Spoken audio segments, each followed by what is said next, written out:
Well, it's almost here. 23 more days. I know you're all waiting for it. But you don't have to wait because it started in October.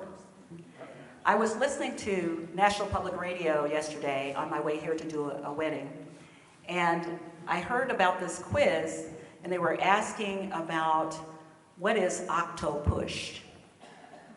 And I was like, Octopush? So there were a lot of people answering, And the answer is pushing October back so that we can enjoy more of and less of these commercials and all the issues around Christmas and everybody doing the hustle and bustle thing and trying to figure out who you're going to buy for and what and how much you can spend. And that's not what this season is all about. Today's word is hope. And that song speaks volumes to hope. I believe. So we may be going through some challenging times, but don't give up hope. Hope is the assurance or the evidence of things not seen. Faith is the assurance of things hoped for, the evidence of things not seen. So today's daily word uses both words together, hope and faith. Christ awareness is born in me. Hope and faith. Now, there are those who believe that, and we talked about that this morning in our metaphysical Bible interpretation class, that unity is far out there. How many of you hear that every now and then? It's not really Christianity. They don't believe in Jesus, that Jesus died for our sins. So, how does that relate to hope and faith? Well, Jesus, the man, grew up like we have, learning and studying about how to live an abundant life. And during the time when he was studying, his parents didn't quite understand him because he was always hanging around with these older sages, even at a very young age. It wasn't until he was in his 30s, in the last 3 years of his life, that it all started to come together. So what does Unity believe about this thing called Christianity? So when you go home or you talk to your friends, I'm sure some of them question whether or not you are going to heaven, whether or not you confess of your sins to Jesus Christ. So remember, Jesus' last name was not Christ. That Christ is a state of consciousness, as we learn in metaphysical interpretation. The Christ self is your higher self, your true nature. We all have it. So we could actually say that Christ is our last name. We rise to a higher state of consciousness when we express the Christ within us. Next door in the Charles Fillmore Chapel, there is a linen mural that says, Christ in you, the hope of glory. Comes from Colossians, the 1st chapter, the 27th verse. Christ in you, the hope of glory. Here it is, that word hope again. So I'll continue with what the daily word says. Hope is the window through which I glimpse the good that is yet to come in my life. Hope is the window through which I glimpse the good that is yet to come in my life. Feelings of hopelessness or hopefulness kindle my zeal, my imagination, love, and perhaps most important, my faith. As my hope matures into faith, I begin to realize that the good that I am hoping for is already mine. Now, some of you may not believe that statement. You might want to repeat that to yourself a few times. The good that I am hoping for is already mine. The journey to Christmas is our shared human story of realizing our indwelling Christ's presence. This journey begins in hope and faith. As I start growing in spiritual awareness, I begin to feel hopeful. I learned that the Christ, the image and likeness of God, is my spiritual nature.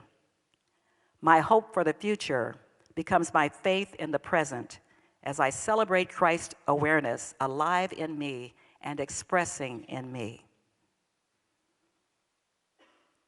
So what are you hoping for? Where is your hope? That's a question that only you can answer.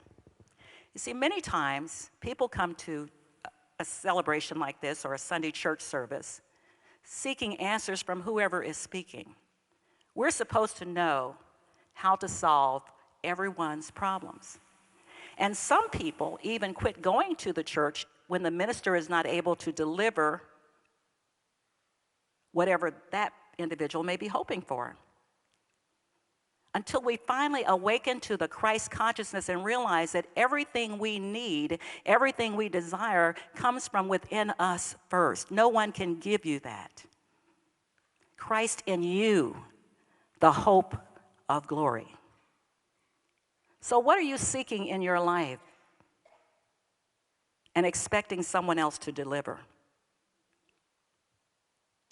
There was a news reporter, a writer, maybe like Zeb, Heidi's husband, and he had an assignment in Jerusalem.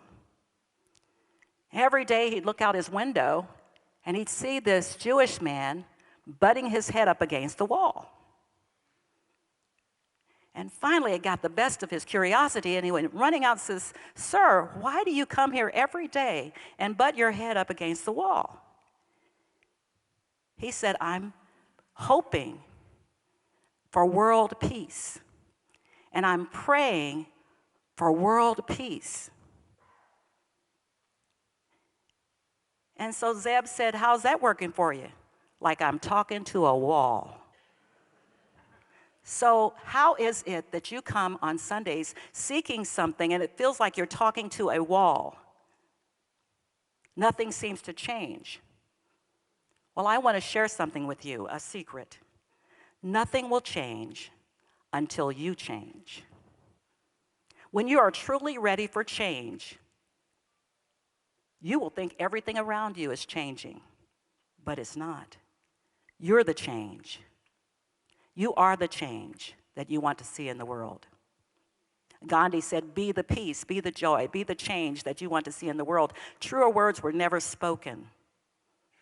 No one person can give you what you already have. You have the power within you to change your circumstances. You have the power within you to change your life.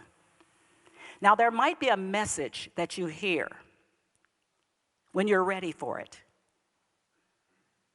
that gives you the energy, the drive, the desire to catapult you toward change, starting with the mind first. Myrtle Fillmore, co-founder of Unity, had that experience. She wanted to change her circumstances, but she didn't quite know exactly how. And her upbringing in the Methodist Church didn't quite prepare her for what she was facing. 6 months to live with a diagnosis of a terminal illness that could not be cured.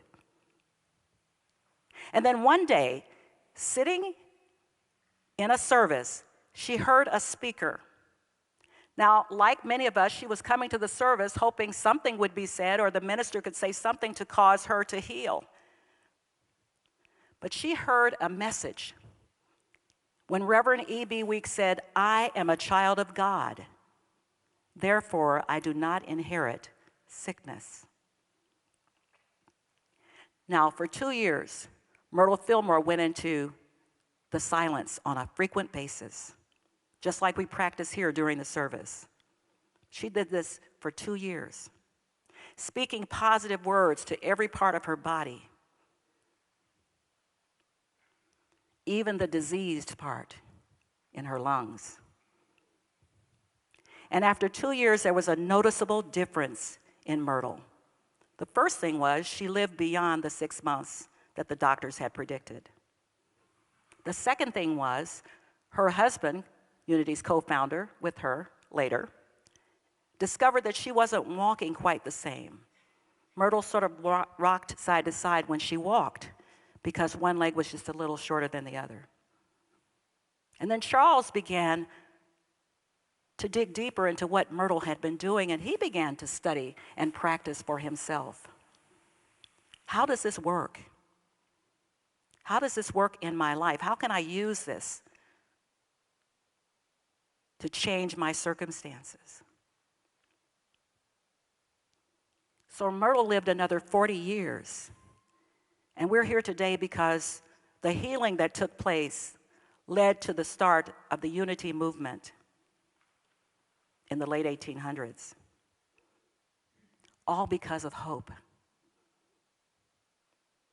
Now, when the doctor tells you that you have a certain diagnosis, it's devastating.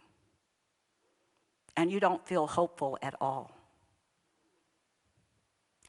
Fortunately, when I was 21 and introduced to unity, I was starting to study these concepts of how Christ is in me and how everything I seek is seeking me. And 8 years later, I was diagnosed with cancer at the age of 29. Now, as a 29-year-old, I hardly ever heard the C word. Didn't know much about it, but I knew it wasn't good. I had some tools that I had been introduced to, attending unity services and reading everything I could get my hands on about these principles. And I began to practice what I learned about how Myrtle was healed and speaking positive words to my body. It was stage 1, no chemo, no radiation. I had to give up any thought of having any more children. I was fortunate, I had 2 children. And that experience taught me even more so that we have the power within us to change our lives. Now, that's not to say that everyone who has a terminal illness lives beyond that illness. That's not to say that everyone who has a terminal illness overcomes the illness as Myrtle did. But what it is to say is we can change our mind about things. Maybe we can look at that in a different way and see the good even in things that seem really bad. As I've said before, you can make your mess your message and your test your testimony. All you need is a little bit of faith and a little bit of hope. That's really why we're here every Sunday, isn't it? To renew that faith, restore that hope. Thank you. That's our purpose. And we're all in this together. We don't have to keep beating our heads up against the wall. We can be the change we want to see in the world. We can make a difference. Unity's 5th principle is, I live the truth I know. I walk my talk. I make a difference. That's my hope for all of us here, that we live the truth we know. We walk our talk, and we make a difference. Together, with that consciousness, that Christ consciousness, we can change the world. Let's take that into meditation.